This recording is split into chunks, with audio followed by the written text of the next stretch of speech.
This meeting is recorded. Hello, everybody. Welcome to this first session of the 2025 Travel Unity Virtual Spring Summit. I'm very excited for the folks who are going to kick off this call, but I'm even more or equally, I don't know, one of the two, excited for everybody else to share their thoughts as well. So we're going to go through some housekeeping things, and then we will get to it. So we have sessions today and tomorrow. They're running through 3 sessions each day. Thank you so much to our sponsors, Visit Lauderdale, Miles Partnership, Visit Greater Palm Springs, and LA Tourism actually should be on there as well. So we will adjust that and fix that for future sessions. So thank you to LA Tourism and our friends across the board.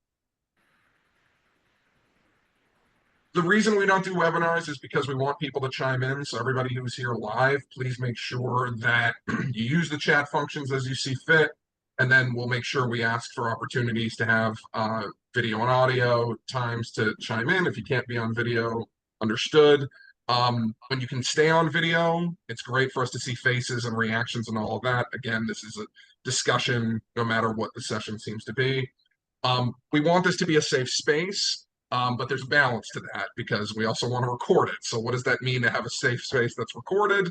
The hope is that we're treating ourselves and one another with grace. If there are differences of perspective, then we acknowledge and understand those. But beyond that, we also want to make sure that we understand the difference between it being recorded and it not being recorded. So right now, obviously, we're recording.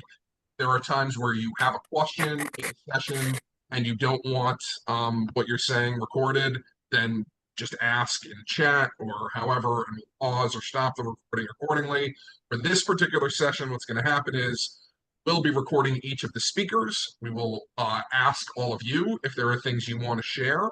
And if you want to do that on the record, on the video, otherwise, at that point, we're going to stop recording for the rest of the session today. We have 6 hours of stuff over 2 days. If you're able to be here that whole time, then kudos to you that you managed to carve it out. I'm not expecting it. So if you need to come and go, that's understood. But again, if you can be on video, wonderful. It's not the end of the world. It is great to see faces. We will be recording, as I said, but within the caveat of that we do want to have a chance for people to share if they have any concerns about being recorded. Stuff. I am so excited to have a bar of that we've more than halfway, more than 2/3 of the way to our goal for $1,000 of donation for the summit. So thank you to everybody who did the suggested donation of $20. Didn't. It's suggested, it's not required, so totally understood. But again, thank you to everybody who has donated, and you want to get that bar toward the end, please help us with that.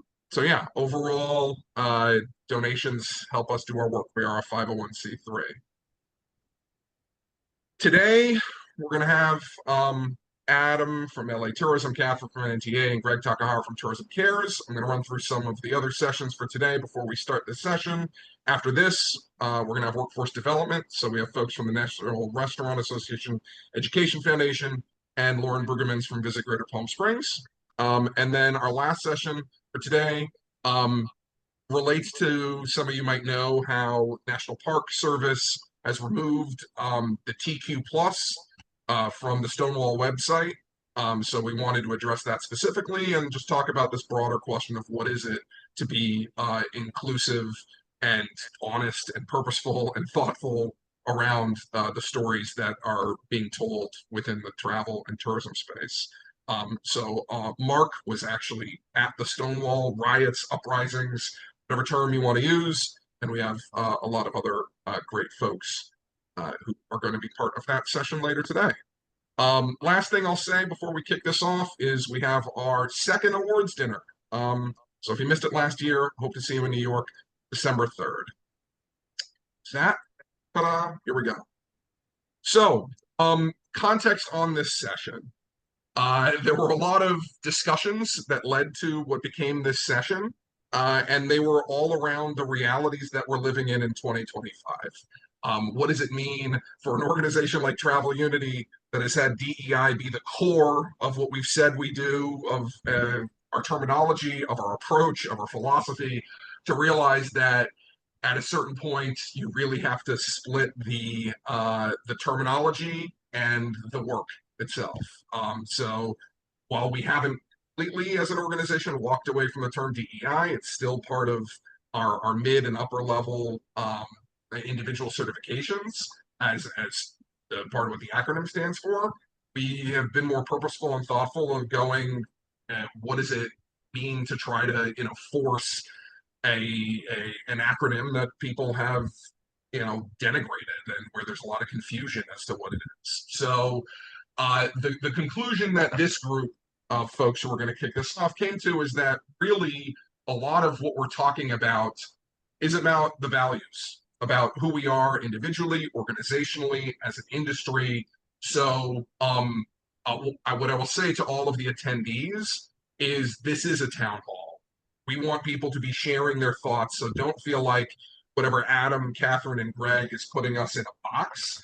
The discussion overall is how do we as a travel industry contend with the challenges that we're going through, not just from a sort of monetary capitalistic mindset, but the values that we are hoping that we'll stick to as times have gotten tougher. So with that, I will kick it over to my friend and colleague Adam Burke to share his thoughts. Thanks, Roni. And first of all, just thanks for creating a safe space for us to have these conversations. I think it's more important now than it's ever been. I guess what I'd like to do is start from a personal perspective and then talk about what it means to us in Los Angeles, and then zoom out to talk about what are some of the broader implications before I hand it off to Catherine. The first thing I'll say is I am someone who oh, are you all hearing an echo, or is that just on my end? I'm looking for it. If we hear it again, I'll find it. But yeah, don't worry about it. Thanks, Roni. I think we all know the Twain quote about tourism and travel, but there's another one that I like that I think really summarizes why so many of us truly love this industry. And it's actually a quote all the way back from the 5th century by St. Augustine. St. Augustine said that the world is a book, and those who do not travel read only one page. So I'm someone who's been in this industry for 35 years because I passionately believe that travel and tourism is the great unifier and the great equalizer, because when we do get out and explore the world around us and experience other cultures and traditions, I really do believe that we find we have far more in common as human beings than anything that divides us. The divisions are really contrivances and things that are man-made. The second thing I think is, and I have no problem saying this, as someone who was born white, straight, and male in the United States, I recognize that I hit the trifecta coming out of the womb. And I don't think it diminishes me in any way to acknowledge that that has afforded me privilege throughout my life. Now, whether I've ever tried to intentionally take advantage of that privilege, which I hope I have not, that doesn't mean that that privilege doesn't still exist.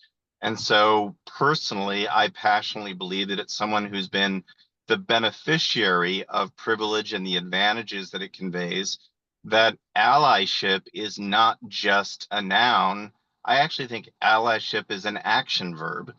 And to me, that means that intent has to be met with action, and that my hope is that I am committing every single day to listening, to being a lifelong learner, to understanding how to be a better ally, and more importantly, really translating intent into action, where I use the privilege that I've been afforded to really help elevate everyone around me. I think we have an amazing industry.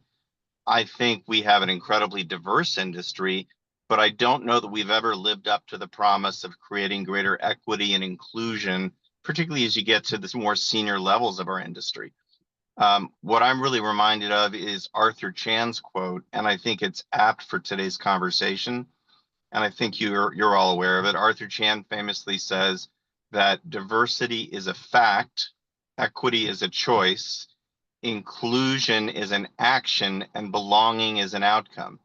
I think words have power, but I think sometimes we get too hung up on the words.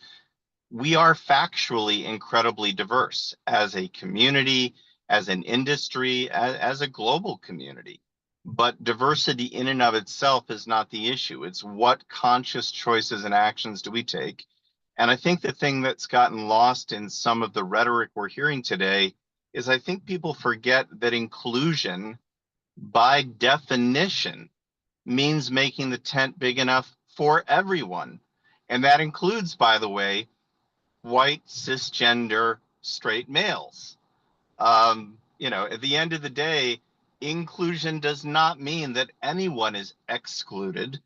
And I think, there is so much fear driving a lot of the rhetoric, but I think one of the things we have an opportunity to do is remind everyone that inclusion quite literally does mean including everybody, and that it makes us stronger. I saw Joan's comment that the Arthur Chan quote I was referencing is that diversity is a fact, equity is a choice, inclusion is an action, and belonging is an outcome.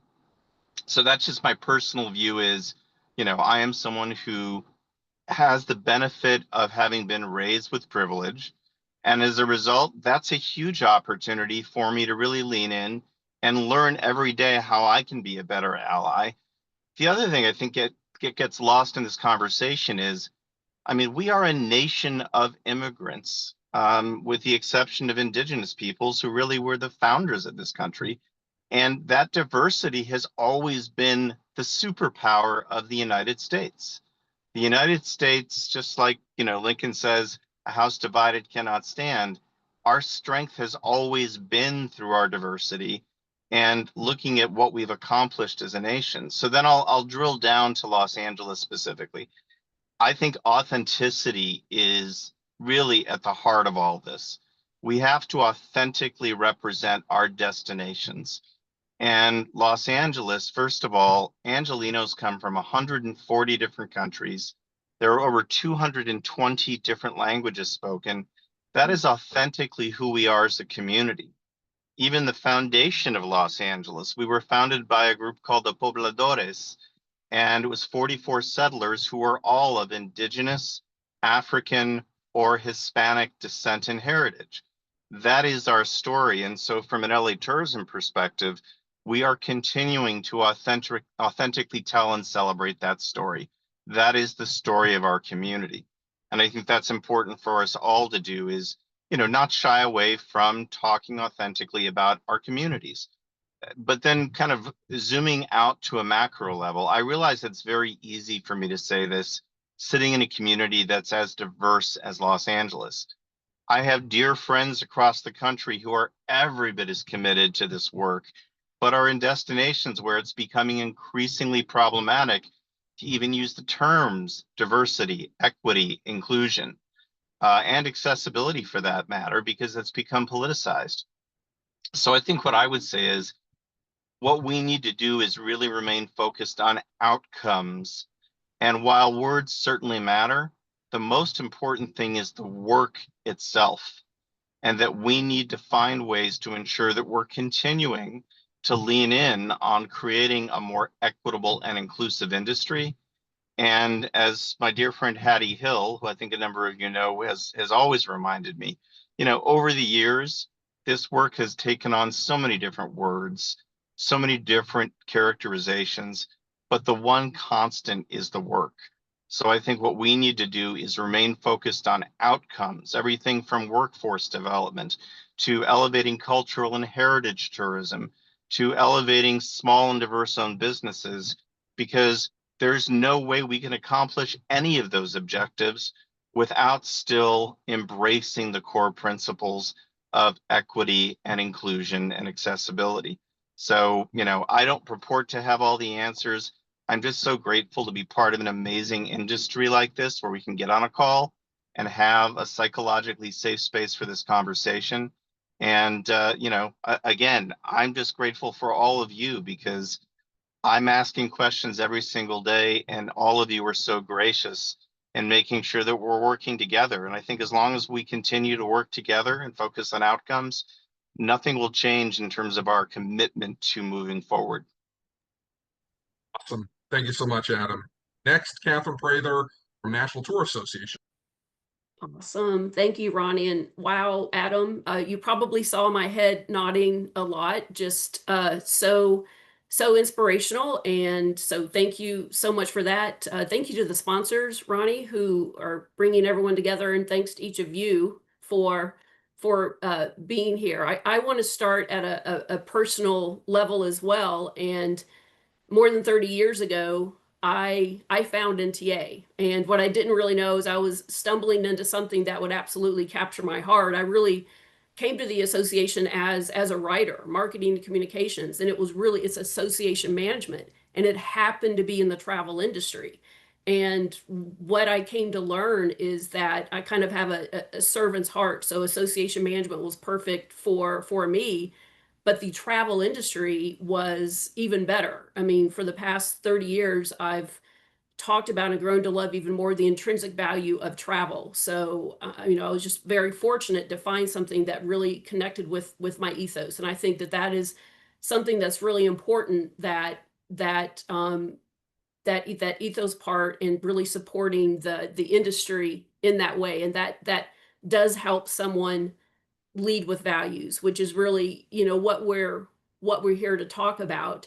And so how do you do that during this time? And I think it takes what it always has, which is intent, but perhaps a lot more of that intent.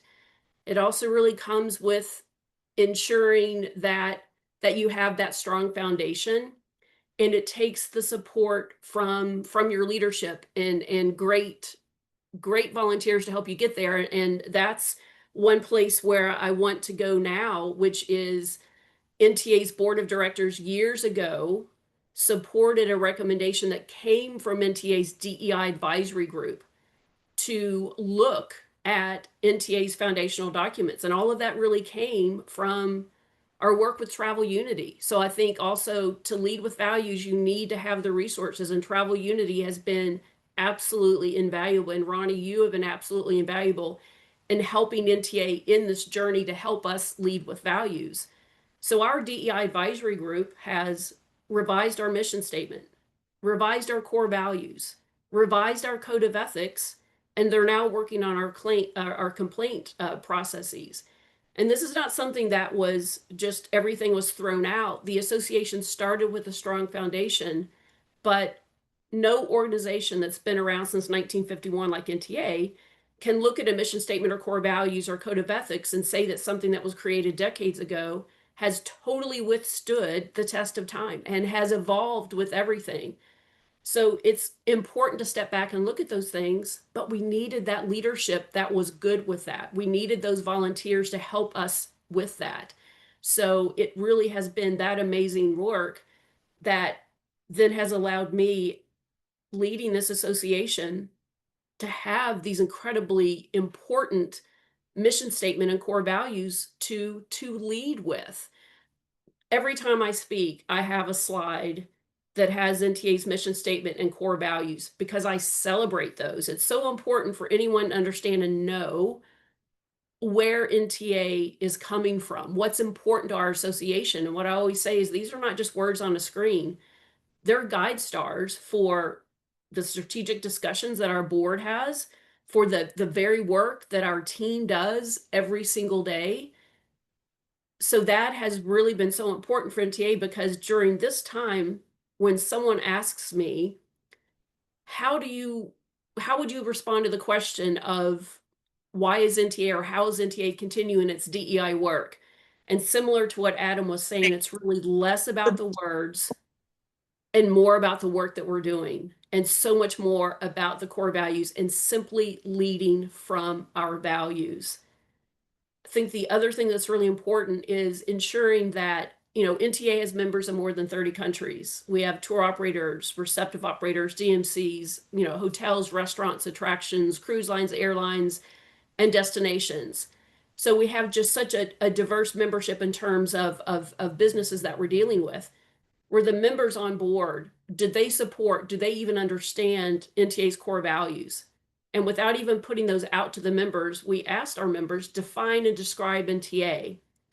And what was so important was that what we heard back from our members is that they say that NTA is an association of integrity, that the association, its members are welcoming, and that it's a caring community of travel professionals. All of the things that we needed to hear.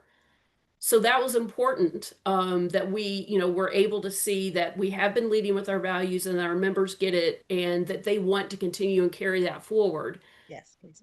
Because what we support as an association is really trying to make not only each individual contact at our member organizations the best that they can be, but that we're also looking to push the industry forward. So that was important, and we may have we did see a few areas where we need to work on. So that helped us be able to further push forward some of our core values. But I think it really always comes back to that intent, that extreme positive intent of being very disciplined and consistent, also a little patient and giving grace, but not too much, perhaps on the patient side, to really kind of keep pushing everything forward in a positive way. And I guess before I toss it back to Roni, I'll say that I am a pragmatic optimist. I know that we have been fortunate, and I love seeing so many of our DEI advisory group and other members on this call. We do have a strong supportive community. I know not every single member may not be on board with this, but we need to keep leading with our values and ensuring that we're putting those out there so that we're just doing the good work that we know is the foundation of this association, and the members who want to make this industry and frankly this world a better place. Because at the end of the day, I think travel is one of the best diplomats that we do have. So Roni, I will toss it back to you. Thank you, Catherine. Before I kick it to Greg, I wanted to just state a couple of things. What's interesting to me, having been part of the DEI advisory group at NTA for multiple years, is how much of the conversations that we have are basically like, okay, NTA is lucky to have Catherine, but what's going to happen, when Catherine's not at NTA? And I think when it comes down to what this work is, and for anybody who's been in travel trainings or workshops, it's something we emphasize constantly, is yes, it's good to have this awareness of the world and identity and privilege and all that. But a lot of the work of DEI, inclusion, social impact, whatever term you want to use, is very unsexy and unpolitical and whatever. It's having procedures and communication and stuff that's clear that everybody knows. So I want to tip my hat to Catherine in two ways. One, because in and of herself, she is the leader that people within the NTA world respect without question, but also she has embraced the fact that for that work to continue on after her time at NTA, there needs to be this consensus within the community, and there needs to be clear procedure, even for things, and again, this is a little in the weeds, but when we talk about complaint procedures, it's like, okay, well, when was the last time this happened at NTA? And the answer sometimes is, well, never, but let's talk through in case it ever does. So again, tipping my hat to Catherine and NTA in that way. Greg, floor's yours. All right, well, thank you. Well, first of all, let me just echo both what Adam and Catherine said. I mean, both of them are persons of inspiration for me personally, as are you, Roni. And I know that I'm going to continue to be inspired by what everyone else has to say at this town hall. And thank you again for giving us this safe space. I feel that some of it, I just want to provide some perspective. No sound. I'm very thankful in many ways that we are having this conversation several months after we had our initial conversation, because our initial conversation, much like any time we're thrown into crisis or we're thrown into reaction mode, is a mix of fear, a mix of shock, a mix of how do we react to the situation at hand.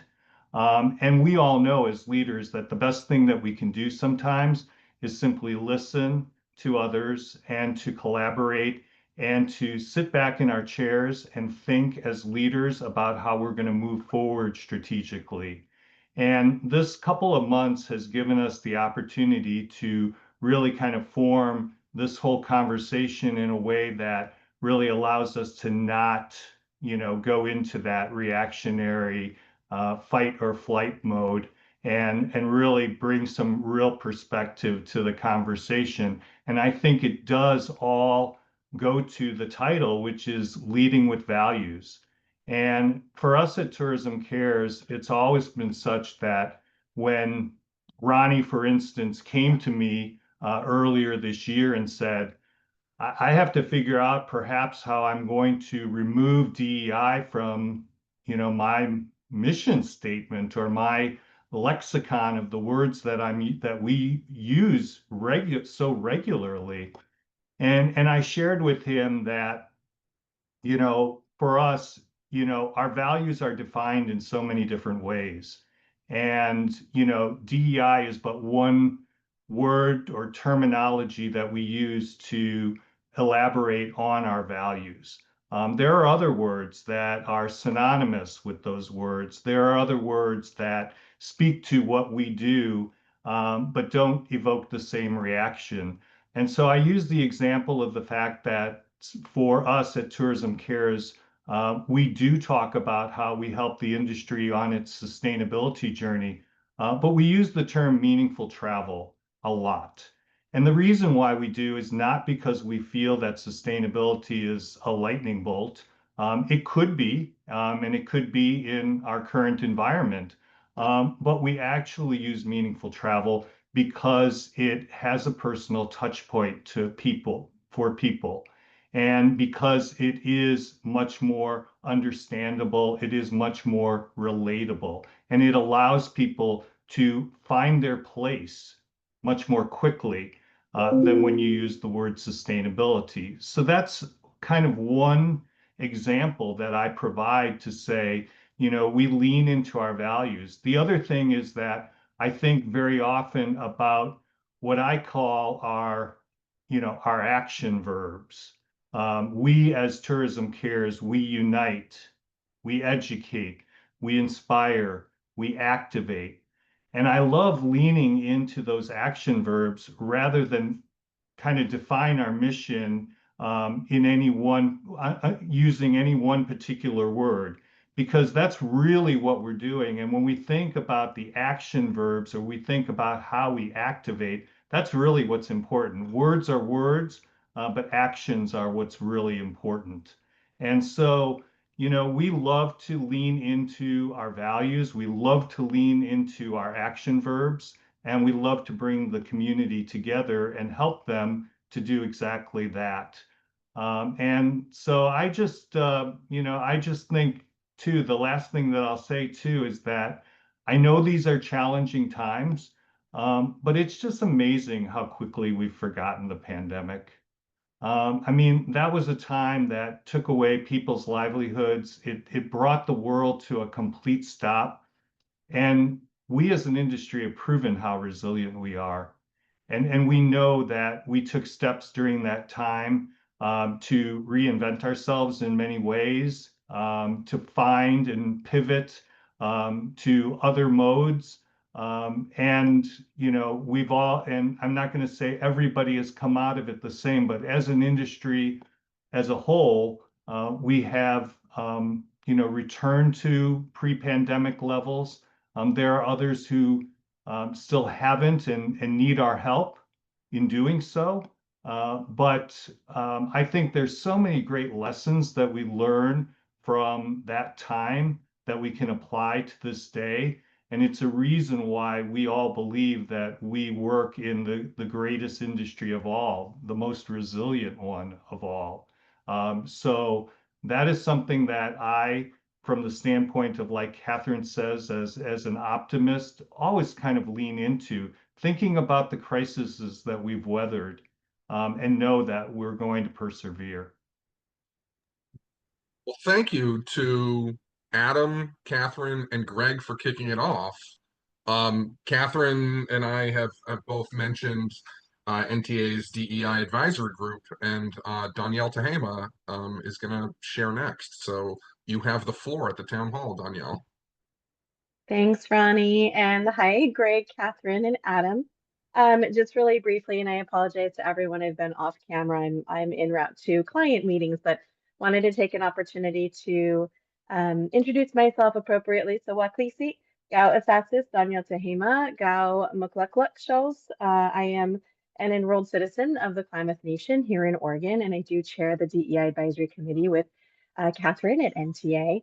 My career, 20 plus years in the tourism industry, I'm now with Coraggio Group, primarily with a travel and tourism practice. So I'm in a consulting role now.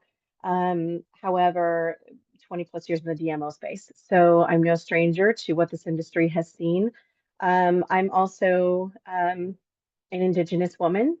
Primarily, my career, I've been a single mom of two daughters, one who is Two-Spirit or queer. So I've seen a lot of transition, and personally, what brought me here today was to hear from all of you, your perspectives, how I can continue to enrich my own personal path and journey, as well as those that I work with, addressing different needs, making things work for everyone, opening doors, removing barriers. These are all very important points that we're facing right now as an industry. One thing I wanted to comment on really quickly, the term equity has been a challenge, and even with current clients right now, I've seen arguments right away start when I say the term equity.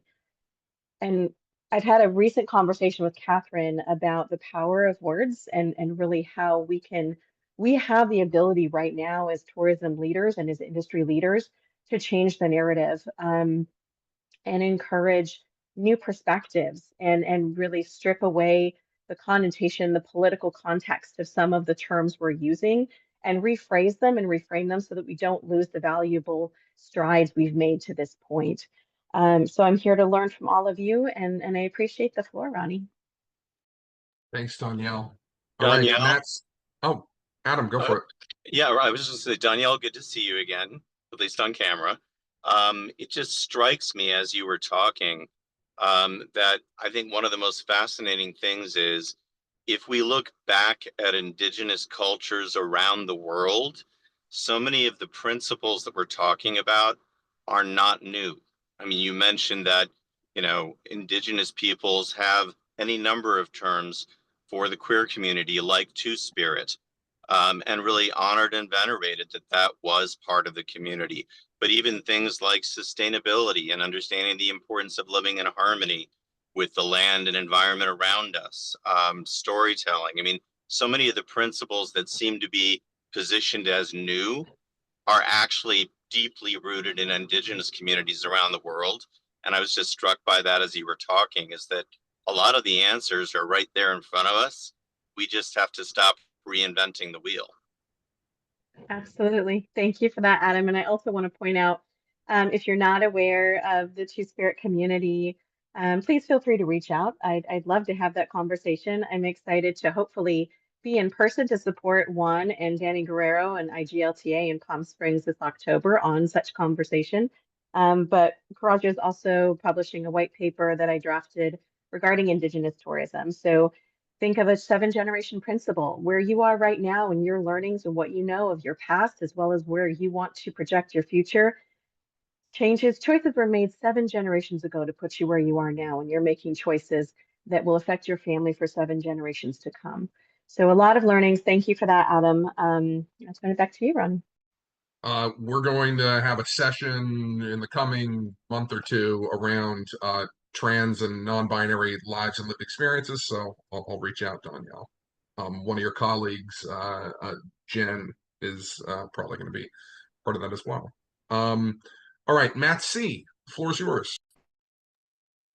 Hey, good afternoon, everybody. It's really great to meet everybody here. And I feel passionate about this summit and this, and Travel Unity. I first of all just, I resonated with what Adam said to begin with, is that I won the lottery of birth, being born, white male, cisgender, heterosexual. And but I've always been an ally, having been, I was in the restaurant industry for 30 years before tourism in New York City, which gave me little choice but to be an ally. Um, and but I mean, I really, being a marginalized part in a marginalized group didn't really struck me until 2 years ago when I became disabled. And so that is now my mission, my community. And so I want to advocate for the disabled community to the best of my ability in travel specifically. And I put in the chat previously that I'm still actually, I'm a tour guide as well as a DMC in New York, as tour operator. So I hire other tour guides to do tours, but I still do them myself with one leg. Tomorrow I'm doing a tour of the Metropolitan Museum of Art. And I really want to work out how to market tours for people with disabilities, as well as to train and hire guides with disabilities and with all kinds of disabilities. And even neurodivergent disabilities can possibly, depending on what it is specifically, could give tours.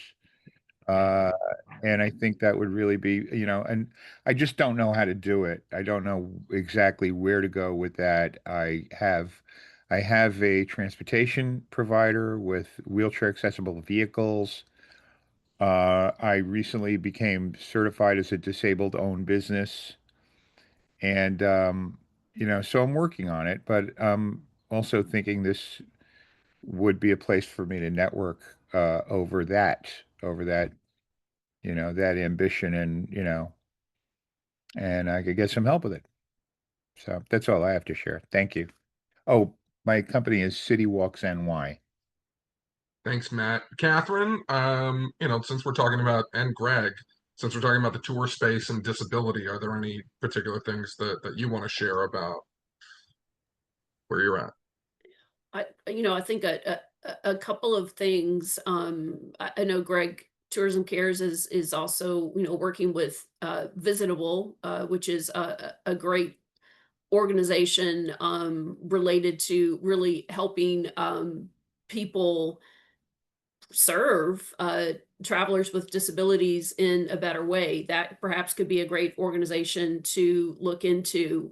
You perhaps could even look into several of the guiding communities, whether it be International Tour Management Institute or Trip School, as two organizations that could perhaps connect you to the greater guide community as well.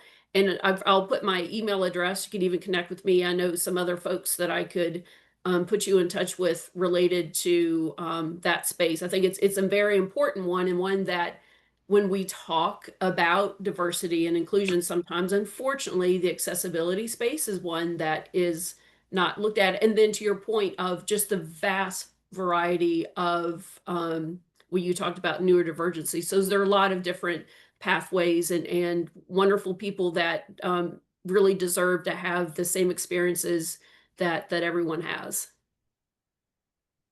Just to jump back in, I just thank you, Catherine. I actually know Mitch Bach of Trip School, and I'm a member of the Guides Association of New York City. But I really thank everybody for the suggestions and ideas.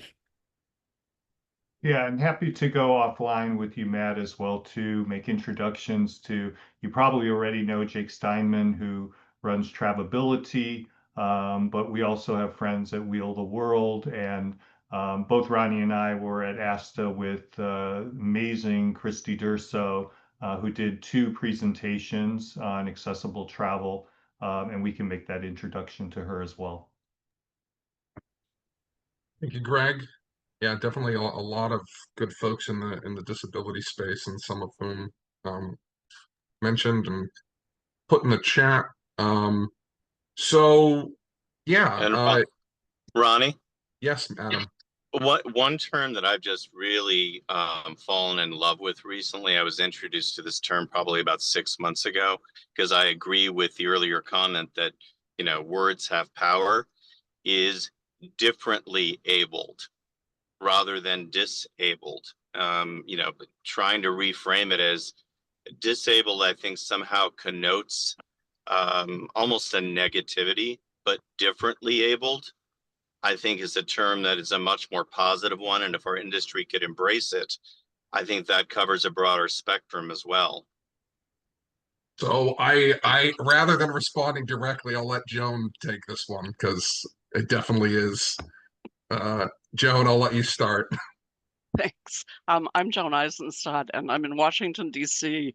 And after 50 years in the industry, I have been forced to close my company because of long COVID, which has brought with it any number of additional disabilities to the one that I had from cancer. So let me address that. Interestingly, the disability community is very comfortable with the word disabled. And on LinkedIn, the number of people in a community is growing dramatically, and it makes me very happy. And I think that the thing that, having been active before I had the disabilities I have now, for years, there was the Events Industry Council had something called the Unity Team many years ago that looked at issues of inclusion that were missing from the meetings, events, and hotel side and destination side of the industry. What we forget on disability usually, the focus has been on mobility, and the focus has been now on neurodiversity. What's left out is hearing and sight. And we are, as an industry, very bad. So I'll encourage you to, and I'll put this in the chat as well, to connect with Jamie Shields, who is in Ireland, and is an amazing human being. We've never met in person. We've only connected.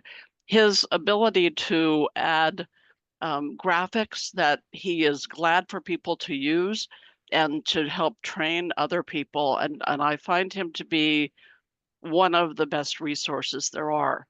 I also, when I was worked with the Registry of Interpreters for the Deaf. And so there are issues that our industry has neglected, the broader industry has neglected. And I think that we had a short bit of chat, a few of us, about long COVID and what's expected to be an endemic if it doesn't become a pandemic. I'm betting on pandemic because of the new policies in the US. I think that those of us with long COVID have been left out of the conversation. I will share publicly what I haven't shared publicly with most people, and that is I lost my hearing to COVID. I lost a lot of my ability, an additional ability to walk. I have what we're trying to find out is the cause of the incredible exhaustion that if you see me, if I keep my camera on, my head go down to fall asleep, it makes me fall asleep. And so there are horrific, there are millions of people worldwide with long COVID. And if you don't know enough about it, Mayo Clinic has a support group that has been the only thing that has gotten me through the last 2 years and 2 months since this developed. I did not get COVID until the beginning of April of 2023. So don't dismiss it. It is going around. And so I think that Roni knows I'm thrilled to be here. Others of you that I know that these are all issues that I have dealt with. And though I was born and identified as, I'm not intersex, that I was born as a white cisgender female, I'm also Jewish. And so I have dealt with that in the industry. I'm old, and in our industry, there are not a lot of old people. So I think that we have to broaden the thought of what inclusion means. And corporate incentive travel, I think that was the magazine this month that had an article that focused on 2 areas. One last thing, because I'm right in DC, we are World Pride has began the 17th of May and goes through the 8th of June. What we're looking at here as DC residents is what may happen at the airports for people coming in for that, and if they will be allowed in, if they will be detained. And so we are dealing with issues that are far beyond my lifetime of having to deal with as many as we did before. So I welcome the commitment of this group, and I welcome the involvement of those for whom you work, with whom you work, and your clients, so that we can broaden the scope of what we have to do. And earlier in the chat, I'm curious to know how people are dealing with the language that the clients I had at the end of my business were dealing with, and once the executive order came out. So Roni, thank you for letting me jump in on this. Thanks. So we are getting toward the end of this. There's a few people locked in for who I want to be able to chime in quickly. One thing I wanted to say in terms of specifics that Joan has brought up in prior meetings about Jewish identity and Jewish people in the travel industry is events that don't necessarily think about the high holidays and who schedule because, hey, it's so much cheaper, and there not being that awareness there. So that's one thing specifically that maybe people don't necessarily explicitly think about. Again, when it comes to religions, there are a lot of different holidays. So I don't think the point is to avoid every holiday in Judaism, but to potentially at least be aware of the existence of Rosh Hashanah and Yom Kippur and say, hey, if we're thinking about inclusion, how are we thinking about Jewish members of the industry or potential attendees who might not be able to attend at all if you're scheduling it that way? Robin, did you Yes. want to I share did. quickly? Thank you. Hi, everyone.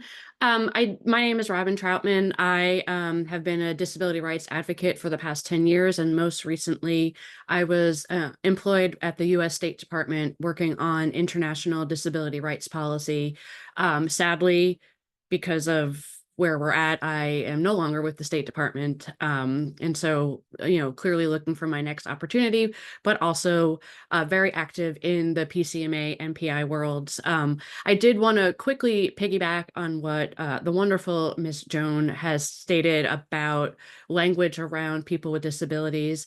And it's just like with anyone else, it's always best to ask them, not to make the assumption that a certain word or phrasing is not what they like. But I will note that they, as Joan said, disabled and is a good word for them. Disability is not a bad word, and it actually doesn't necessarily have a negative impact. I think for some, and the woman that I worked for at the State Department, her name is Sarah Minkara. She is a blind woman. She is a Muslim woman. And I think something that we don't think enough about or really look at is some of the intersectionality that many people, especially those with visible disabilities, also deal with as a result of like for the woman like Sarah, who I work for, wears a hijab. She steps away from events and meetings and so forth when it's time for her to pray, and so on and so forth. But as a blind woman, a lot of people in our travels have said to her, wow, I can't believe you're here. And and so I think looking at intersectionality is just you know, those that are in the gay, lesbian, transgender community, also who might have disabilities, who also might be a Muslim, you know, looking at how their experience to travel, to go to meetings, I think is just really important as well. And so thank you. This is my first time joining this group. I'm really excited to be a part and meet all of you. Thanks, Robin. And I will say one thing in our event standards. So a lot of folks are exposed to our organizational standards through various things, but we also have our event standards. A term we use is quiet private spaces. So many conferences have started having sensory rooms and things like that. But you know, for being able to have prayer spaces for nursing and related sorts of things, it's something for anybody who does events to be thinking about. Thank you, Robin. We're gonna have time and we'll probably go a couple minutes over. So if you need to take off, we understand. I want Portia to be able to take her thing, and then Wilma will be our last person sharing today. So thank you to everybody. Portia, did you want to bring up your stuff and maybe people Yeah. can respond in chat? Oh, sure. Yeah. Thank you, Ronnie. Hello, everybody. My name is Portia Connerly. I'm the Director of Sales and Visitor Services here in Arlington, Virginia. And my colleague, Roxana Rivera, is on the call as well. And we are members of NTA, and we are a part of the DEI committee. We've been for a long time. I just want to first thank you, Joan, for sharing that. I think this always helps to have these calls also as to remind us of things that we should keep in mind and think about things that we don't, because maybe it's not affecting us. My biggest thing I was sharing with Ronnie was, you know, everything that's happening is extremely interesting, and it's also a time for us to sort of regroup and be creative, because what's happening here, we touched on it a little bit. When you even say DEI, it's people jump back now. They immediately become very tense. It's a negative thing. And it's almost like that word alone, those letters have repercussions. So what we're seeing, you know, when applications are coming in, it's in bold black letters. If you use DEI in any language, you will not get this funding. You will not receive this help. So if people are thinking that and they're reading that, they don't even want to hear the word. So what we're running into is, what other wording are we able to use if we have to completely pull DEI out? Now, the work is going to continue. I mean, we're Arlington County. We're going to do what we do. We're moving forward. But that is a big concern for us, is what words can we use to be more creative, because the work will continue. And it really is a big problem. And I don't know if anybody else is dealing with that, but it's heavy on us right now. Going back to something Joan mentioned right quick, World Pride, we were expecting much higher numbers. It's fear. The main word that keeps coming to me is fear. You know, this whole, let's scare everybody, let's freak everybody out, let's bully everybody. So we were expecting millions and millions. Our hotels were DC and Arlington and the surrounding areas. Not even half of that. The biggest thing was, the feedback was that they were afraid to come here, completely afraid to get on a plane to come here. That's horrible. And so that is what we are dealing with here. So if anybody, you know, you can, you know, let me know privately, but we really want to tackle this as soon as possible. We need to move forward immediately and not let this scare us away from doing this necessary work. But how do we do that? Using different wording. All right. Jazz wants to respond quickly, so I'm going to let Jazz respond quickly on this. David has put in chat, I've put Travel Unity is using the term inclusive practices. Greg already alluded to meaningful travel as a term they use. Destinations International is using social impact. Depending on who you are, one thing that we've advised some of our DMO members is the term community and culture. DEI being more seen as an HR thing. And then it comes down to, can you say inclusion? Welcoming and belonging are two words that are associated with it that aren't there. But Jazz, you can take the floor. Thank you so much. Thanks everyone for this. I just wanted to share based on what Portia's saying is so real. I think there's a few things. One, I would offer that I'm a member of Black Travel Alliance. And what I've been noticing is the folks that work with the Black Travel Alliance work a lot with DMOs, particularly around issues of, inclusion of Black travelers, Black voices in the marketing, but also in the types of, experiences and packages that they offer. So I'm happy to connect with you, Portia, or offline, because there's some cities who are like leaning into that now, which I think is a very bold choice for all the reasons that you're saying, right? And so Boston is actually one of them. But I would love to talk more with you, and I'll get your information. Thank you. Thank you, Of Jen. course, of course. And so it's inspiring to see like kind of who's leaning in, but also what are what is the language that they're using? How are they able to, sidestep some of these? The list of words is absolutely bonkers. Like it like takes out every word that you would want to use to describe things. And I also think that one of the issues with, World Pride, with World Cup, with the reasons that folks are so afraid to come in are very real. We're seeing the people being detained, whether you're, coming in as an international citizen. I just saw a story about a woman coming to visit her husband, an Australian woman coming to visit her husband in Hawaii and being detained. Um, but also it makes me think about some of the mechanisms of how tourism works or doesn't work in our country, and how that we don't have like a minister of tourism. We don't have these kinds of bodies that are responsible for tracking what the economic impact is of how small businesses are losing out, and how, tourism impacts the local economies. I live in New Orleans, and tourism is a huge, huge, huge economic driver of our city. And so what does it mean to have, this lack of international tourism?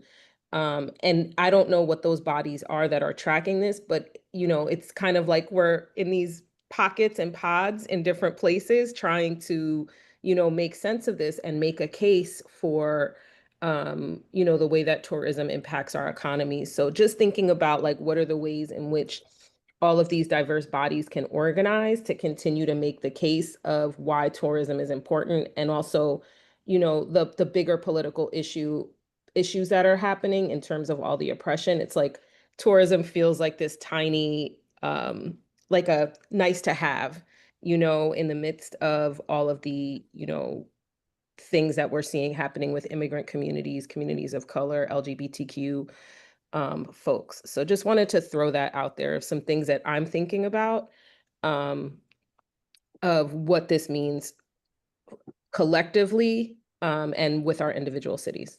Thanks. Thank you, Jess. One thing I will say in terms of finding out the impact is the Beyond Borders Tourism Coalition that NTA is a part of has been asking members about the impact. So yeah, if we had more time, I'd have you say stuff about that, Catherine, but we don't. So Wilma, your last speaker. I know there was something you wanted to share. I just want to read a letter from Tourism Cares. I always participate when there's a convention going on and they want to have a silent auction or a giveaway. I always contribute. Well, I was going to USTOA in December 2023, and they was having a silent auction, so I gave 2 plantation tours. Well, I submitted 2 plantation tours, and this is the letter that I received back. It says, "Hi Wilma, thank you for your generous donation to the Tourism Cares online auction. We appreciate your support of Tourism Cares. Before we accept the donation, I wanted to reach out to get a better understanding of the tour experience at Oak Alley and Destrehan plantations." Those were plantations I was in. Given the complex history surrounding plantation sites, I was hoping you could provide some insight into how the plantations approach tour content, specifically in terms of inclusivity, sensitivity, and representation of diverse perspectives. Do you know if efforts are made to offer a well-rounded and respectful portrayal of historical events? Does the tour incorporate discussions or insights that shed light on the experiences of all individuals impacted by the plantation's history? Any information or guidance you can provide regarding the tour's approach to these matters would be greatly appreciated. So what I did was I sent this email to Oak Alley Plantation and Destrehan Plantation separately. I didn't want them to know, just separately. Destrehan Plantation never responded, but Oak Alley responded with, "Thank you, Wilma, for reaching out, and I definitely want to help explain the experience at Oak Alley. As you know, we are a nonprofit educational trust, and it's our mission that guides our visitor experience. Oak Alley Plantation is a former sugar plantation and site of enslavement in Battery, Louisiana.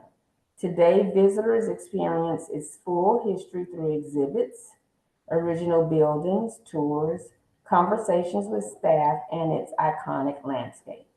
From the lives of those who labored on the plantation to the narratives of those who labored in the big house, from the complexities of sugarcane cultivation and processing to the way in which this white gold shaped the lives of all who lived on the plantation and enslaved and free.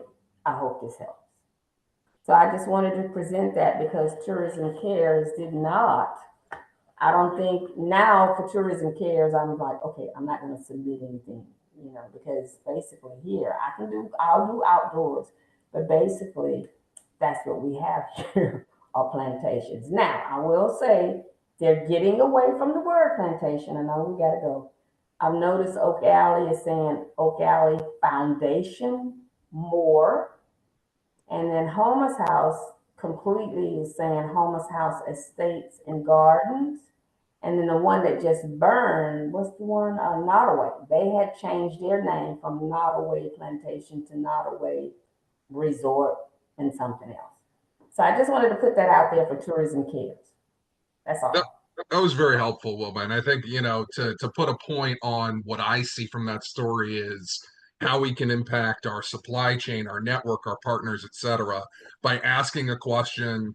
Then Wilma was able to ask, her partners, and we were able to do that. Greg, did you want to say something quickly on this? No. I just wanted to clarify, was that for the purpose of the auction or the purpose of getting them onto the meaningful travel map? I wasn't certain about that. It was for the purpose of the Tourism Cares online auction. It came from Lauren Tilton. Oh, okay. That was back in 2023, though. Okay, thank you. All right, everybody, we're way over. So this question kind of answers itself, but should we do another one of these? All right, I'm seeing some nodding. So please, put in chat as we're wrapping up, and you can email me, Roni, RONI, at travelunion.org, how you might picture future sessions like these, if there's topics, if there's speakers, how you want to do it. But I want to thank David Natchez from our board for being the one who kicked off this idea, saying that, this is the kind of space that Travel Unity can be creating. I want to say thank you to Adam, Catherine, and Greg for starting it. I want to say thank you to our sponsors, Visit Lauderdale Miles Partnership, Visit Greater Palm Springs, and LA Tourism. And with that, we are going to wrap this session and move to the next one. So if you're sticking around, awesome. If you're not, now's the time for us to say bye and see you later.